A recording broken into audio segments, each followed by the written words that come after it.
Good morning, everybody. This is Mark, and we're back here for T3 Live. It is Wednesday. It's Fed Day, so we know how that sort of plays out. I think there's Bernanke speaking at 12:30. It's going to slow down very quickly. Normally it's at actually 2 o'clock, so you normally get 11:30 slowdown. At 12:30, we might not even get started today. Trend though, we're still in that uptrend, and we broke out definitively, in my opinion, and I think you're going to get some back end filling at some point, which means there will be a buying opportunity a little cheaper than now.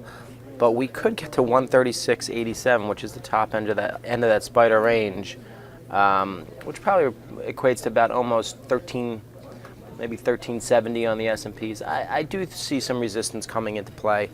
I think we're overbought at this point in time. There's no debate about that.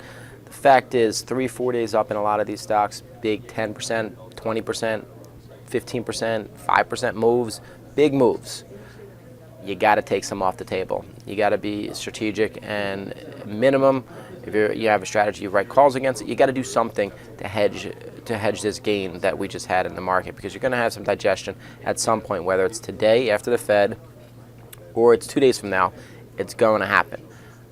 Trend is your friend. You got to now look on the other side. See when we do pull back. That's, the first time around when you first get that rally, a lot of times people do not catch it. Traders don't catch it, especially the less experienced ones. The more experienced ones obviously can take advantage of it the first time around, but really capitalize it on the second time around. And the key is we get a little bit of a pullback at 10, 15 handle, maybe 20 handle pullback after a 35 handle move on the S&Ps. You get some sort of pullback. You see relative strength. You see stocks that obviously have not pulled back nearly as much as the S&Ps the second time around. Those are the stocks you're going to start going after, and you get new entry points.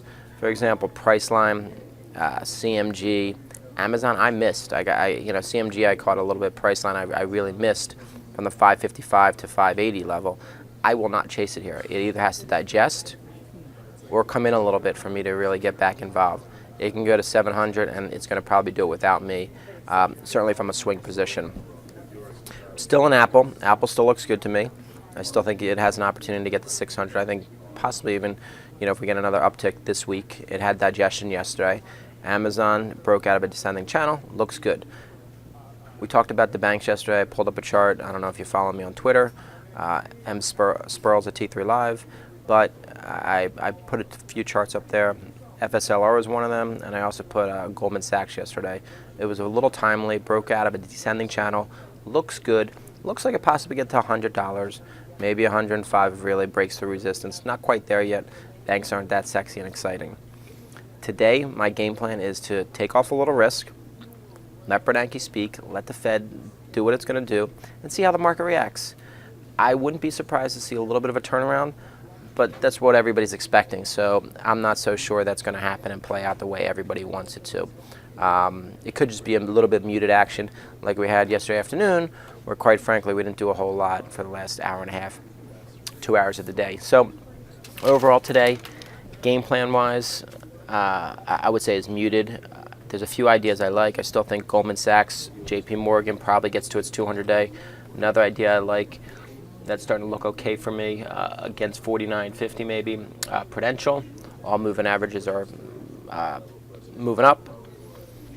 But LVS, obviously I triggered yesterday. I talked about it as a swing long. Not best in breed. Best in breed are the price lines. SXCI, I know it had a pullback yesterday. It's going to have a buying opportunity on these pullbacks. That's the key. Expedia, good example.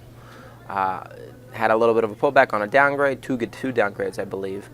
This is going to be the opportunity to buy it back around 48, ideally 48.50, which is where it was yesterday. That's what you look for. Nothing has changed. It's still holding on to its 21-day moving average. That's what I look for as a buying opportunity if you missed it the first time around. And hence, that's what I'm talking about with this tape. Let the market digest or come in a little bit for you to really enter new positions and certainly enter new things, new ideas on the swing long. But overall, am I looking for the reversal? It's certainly in the back of my mind. It's certainly possible. Reversal meaning to the downside. But overall, I'm a little, little unbiased at this point in time. I'm just going to wait to see what happens. The trend has certainly changed to the upside. I don't think it's going to go back to the bearish side anytime, in the next 2 days. But understand we could get a reversal day today with Fed speaking, knowing that we are overbought. with that said, just be smart, be small minimum until the Fed speaks, and let the market play itself out. It will really tell you.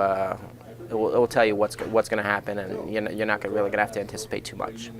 Good luck today.